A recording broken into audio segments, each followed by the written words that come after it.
Perusahaan wajib ikutkan karyawan vaksin gotong royong berbayar. Vaksin gotong royong atau vaksin berbayar yang ditujukan kepada karyawan, karyawati atau buruh dan keluarga yang seluruh pendanaannya dibebankan kepada perusahaan telah dibuka sejak tanggal 26 April sampai dengan 21 Mei tahun 2021. Demikian penjelasan langsung Sekretaris Daerah Provinsi Maluku, Kasrul Selang saat memberikan keterangan pers kepada sejumlah wartawan di ruang rapat lantai 6 Kantor Gubernur Maluku, Jumat 30 April 2021. Ia menjelaskan vaksin gotong royong tahap 3 sudah dibuka dari tanggal 26 April hingga 21 Mei 2021.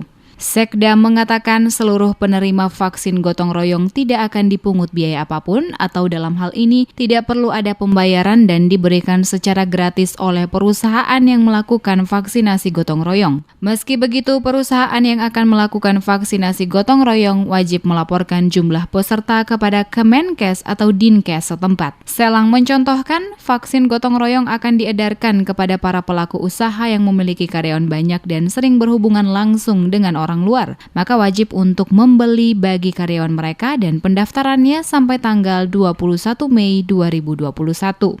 Sementara itu, untuk tarif vaksin tersebut, kata Sekda, Kemenkes atau Dinkes akan segera menetapkan tarif maksimal untuk pelayanan vaksinasi gotong royong tersebut. Adapun tarif pelayanan vaksinasi yang dilakukan Fasyankes milik swasta tidak melebihi tarif maksimal yang akan ditetapkan Kemenkes atau Dinkes setempat.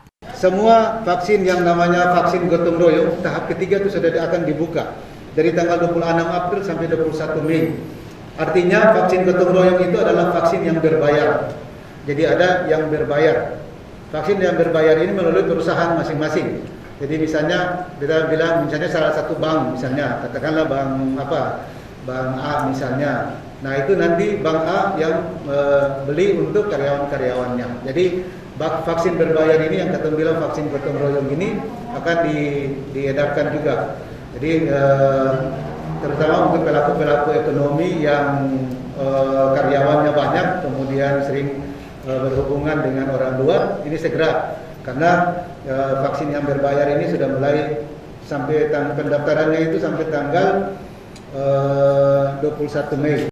Pendistribusian vaksin COVID-19 untuk vaksinasi gotong royong dilakukan PT Bio Farma ke fasilitas pelayanan kesehatan milik swasta yang bekerja sama dengan perusahaan yang mengikuti vaksinasi. Selanjutnya, jumlah vaksin COVID-19 yang didistribusikan harus sesuai dengan kebutuhan vaksin yang dihitung dan dilaporkan perusahaan. Sekda juga menambahkan pelaksanaan pelayanan vaksinasi COVID-19 hanya akan dilakukan di Fasyankes milik masyarakat atau swasta yang memenuhi syarat. Fasyankes yang sudah memenuhi syarat harus berkoordinasi dengan Dinkes Kabupaten Kota setempat dan melakukan pencatatan secara elektronik melalui sistem informasi satu data vaksinasi COVID-19 atau dapat manual menyampaikan kepada Dinkes.